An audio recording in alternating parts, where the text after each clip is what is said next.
Yo! What's up sa inyo mga kalabo? Eto na naman si Kuya Mike. Yan. So dahil wala akong magawa ay may gagawin tayo.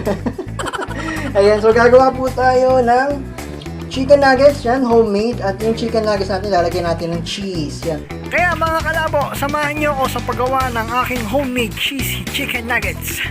Let's go!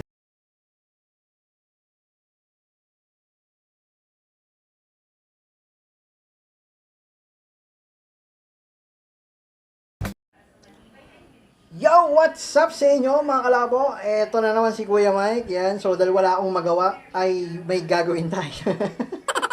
Ayan. So gagawa po tayo ng chicken nuggets. Yan. Homemade. At yung chicken nuggets natin lalagyan natin ng cheese. Yan. Para medyo malinamnam. So ang mga ingredients lang na kailangan natin actually kukunti lang naman. No? So kung meron na kayong available sa kusina ninyo ng mga babanggitin ko, mas maganda. So kailangan natin syempre ng 1 kilo of chicken giniling, no? Ground chicken. Tapos, nilagyan ko na rin siya ng 1 tablespoon of salt and pepper. Yung pepper, konti lang, no? So, kung kakain ito, mga bata, medyo baka ayaw nila na medyo maanghang, no? So, kailangan rin natin ng paprika. Yan. Wow, bigatin, paprika. Kung meron lang naman, paprika. So, mas maganda meron siya. Pampalasa rin yun. So, nilagyan ko rin siya ng half cup of cornstarch. So, siya yung magbabind sa ating chicken nuggets. And also, ano po ba meron dito? Garlic powder. Yan, importante yung garlic powder. Pampadagdag rin ng lasa. Ayan. So, kailangan rin natin ng itlog. Yan, 2 itlog. So, babatiin ko yan mamaya. Tapos, breadcrumbs. Kung saan natin yung i-coat yan sa ating chicken nuggets. So, ayan, kung meron rin kayong salt na Himalayan, mas maganda kasi much healthier siya, no? So, meron rin siyang 2 tablespoon of oil o cooking oil or any oil na available. Pwede rin dito yung coconut oil para mas healthy rin. So, paano ba yung process nito? Gagawin natin siyang cubes, then i-coat natin siya ng breadcrumbs. So, ganun lang siya kadali. May nakalimutan ba ako? Mukhang wala naman. So, yun lang. At ano pala, half tablespoon of sugar. Nilagyan natin yung ating chicken, no? Yung ground chicken. Pinag-mix ko na lahat, no? Hindi ko pa nami-mix yung sugar. So, i-mix na natin. So, let's go. Ayan, so, i-mix na natin siya. So, kailangan natin gumamit ng gloves para, para naman malinis tignan, no? Ayan, so, meron tayong plastic gloves.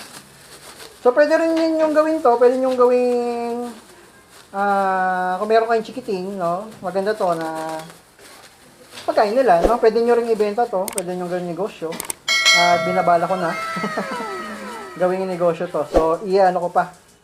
Tawag doon, iko-costing pa natin kung magkano yung magagastos natin. Actually, ang manok na 1 kilo, nasa 200 siya. Tapos breadcrumbs, 35 pesos. 2 itlog, 14 pesos. Tapos yung mga condiments, siguro hindi naman kayo gagastos ng 50 pesos doon, no? So, mga total of, siguro mga 300 pesos, makagawa na kayo ng 1 kilo mahigit ng chicken nuggets. So, ngayon, i-mix na natin, no? Kung meron tayo mixer, mas maganda, pero iba pa rin kasi talaga pag ikaw yung nagmamasa, no? Kung medyo sticky siya, lagyan mo ng konting mantika, no? Cooking oil. Ayan, okay na yan siguro. Basta mag-ano siya yung kumintab, no? So, maganda makintab. Favorite ng anak ko, kaya tawag doon. Madalas akong gumawa. Diba kasi pag nakikita mo yung anak mo na kumakain, lalo na pag ikaw yung nagluto, no? Happy. Yan, so pwede na siguro to. And then gawin natin, ilapat natin siya dito sa ating pan, no? Lagyan natin ng konting oil. Sana oil, no? Sana oil. Ayan. Punasan lang natin 'to. Para hindi siya dumikit.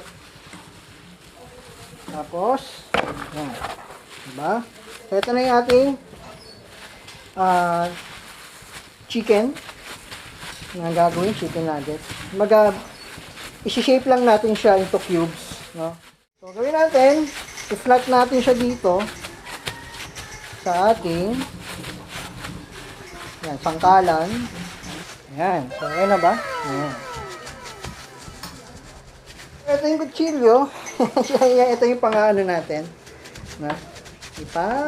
Tawag doon, pang-shape natin. Ipang-hahati natin.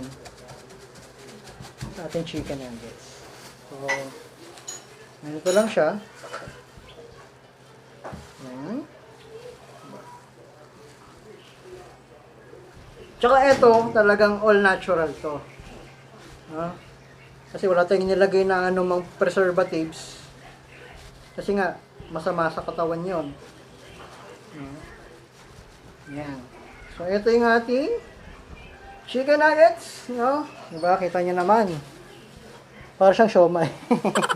So, next natin gagawin, guys. Siyempre, yung egg wash. Itong itlog. Babatiin mo lang yan. Mas magaling ka magbati, mas maganda.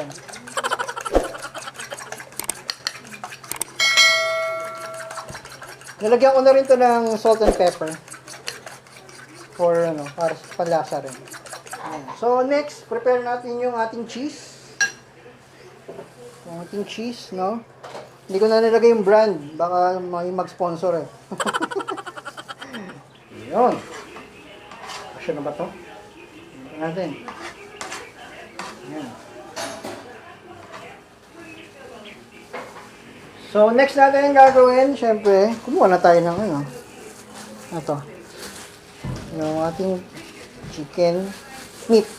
Nagagawin natin chicken nuggets. So, lagyan natin yung cheese sa loob. Yan. Balutin natin. Ang sarap niya. Diba? Pwede. Tapos lagyan natin dito sa ating egg wash, sa ating itlog. Ayan. Lagyan natin dito. Ayan. Tapos, lagyan natin dito sa ating breadcrumbs. Ayan. So, ulitin lang natin yung procedure. Madali lang talaga siya. Ayan. Cheese, chicken meat. Ayan. Kailangan sa gitna siya. Pa tayo. Ayan. So, hindi naman siya perfect na square. Para siyang oblong. Pero, okay lang yan. Ito na siya. Diba? Ayan. So, ito sa ating egg. Ayan. Dito sa ating breadcrumbs.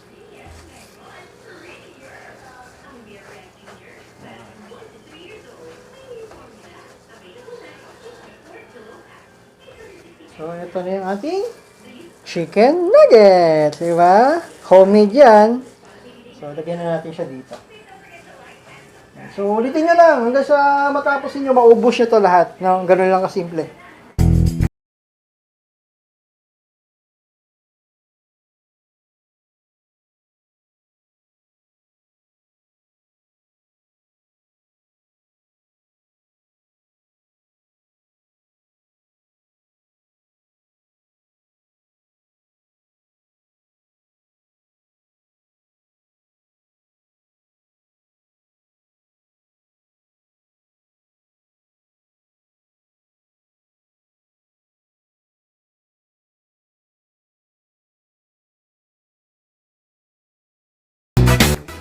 So, ito na guys, yung ating finished product, yung ating cheesy chicken nuggets. Yan, homemade po yan. Wala po siyang preservatives, no? All natural, no? Halong chemical. So, guys, ito yung nagawa ko sa 1 kilong chicken, no? Siguro mga 25 pieces to, 30 pieces. Ang ginawa ko dito, medyo nilakihan ko kasing sizes, eh, no? Hindi siya bite size, mga parang 2 bite size, no? Ayan, so, guys, ang nagastos ko dito, siguro nasa 270 pesos, no? Yung 1 kilo of chicken, mga condiments, yung breadcrumbs, yung egg, no? So, sa 270 pesos, makagawa ka ng ganito karami. No? Di ba sulit kaysa bumili ka sa mall na ang liliit na, hindi pa masarap, no? Hindi ko naman sinasabing hindi masarap lahat, no? Syempre, mas masarap, mas mahal. So, ito, masarap na, mura pa, no? So, ito guys, bago nyo siya prituhin, bago nyo siya lutuin, i-freezer nyo muna siya ng mga 3 days. So, bago nyo siya lutuin. So, masarap kasi dito kapag binirito mo siya ng frozen, crispy ang kalalabasan niya. Crispy sa labas at moist sa loob. Plus, meron pang melted cheese sa loob, no? Isa sa dinagdag natin pampasarap. Yan. 3 days later. So, after 3 days, so ito yung ating of the freezer. Yan. Ating homemade with chicken nuggets. So, it's time na so, magluto tayo. Diba? So, ito yung ating pan. Yan. So, medyo hintayin natin uminit, no? So, check natin kung mainit na yung mantika. Ayun, mainit na. So, ito yung indication na mainit na yung mantika. Bumubula na. So, let's go. Lagyan na tayo. Ito na tayo ng ating cheesy chicken nuggets. Yan. Diba? Alright. Last one.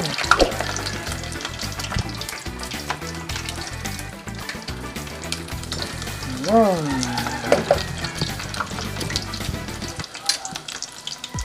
So, hintayin na lang natin itong magiging golden brown. A few minutes later. So, yan. Mukha na siya. Ayan, oh. Golden brown. Uy, sarap, oh. Alright.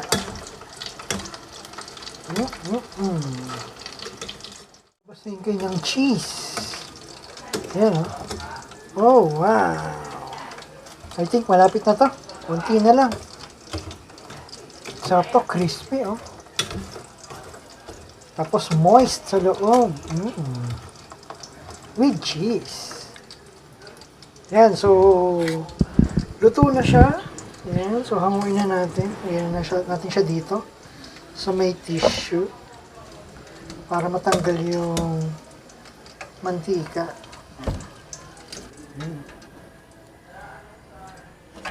Yan, so tikiman time! So guys, ito na po yung ating cheesy chicken nuggets. Yan, homemade po yan. So nakikita nyo naman, no? Init. Init. Nakikita nyo naman yung cheese. Ayan, no? Lumalabas siya.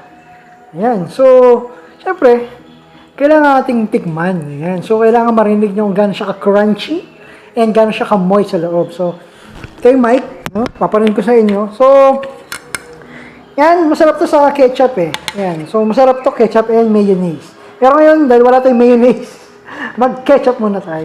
So, nagluto ko ng 5 pieces. Yan, so sakto lang to sa akin.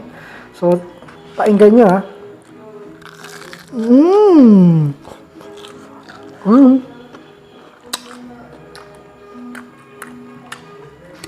Malinamnam siya kasi meron siyang cheese.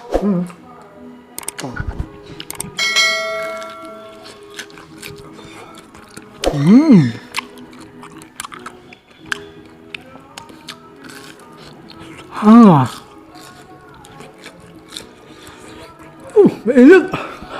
Malambot sa loob. But, crispy sa labas. So, ayan. So, ito po yung aking cheesy chicken nuggets. Yan. So, wala siyang halong chemical. Lahat natural. Yan. Mas naging malinamnam siya because of cheese. No? Yan, no? Melted cheese.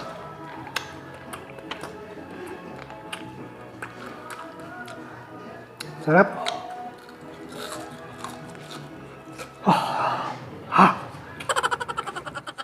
And guys, so sa mga naghahanap ng recipe nito, ilalagay ko sa description kung ano yung mga ginamit ko para makagawa tayo ng homemade cheesy chicken nuggets. Yan, chicken nuggets.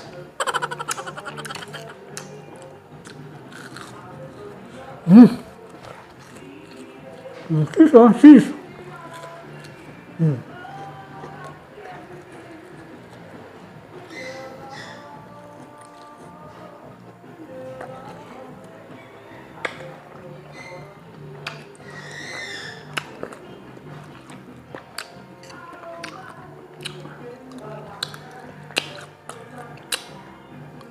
biscuit.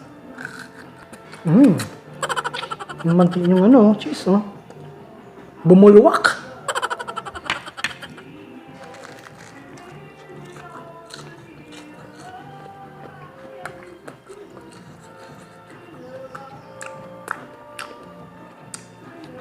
So, hanggang dito na lang guys, no?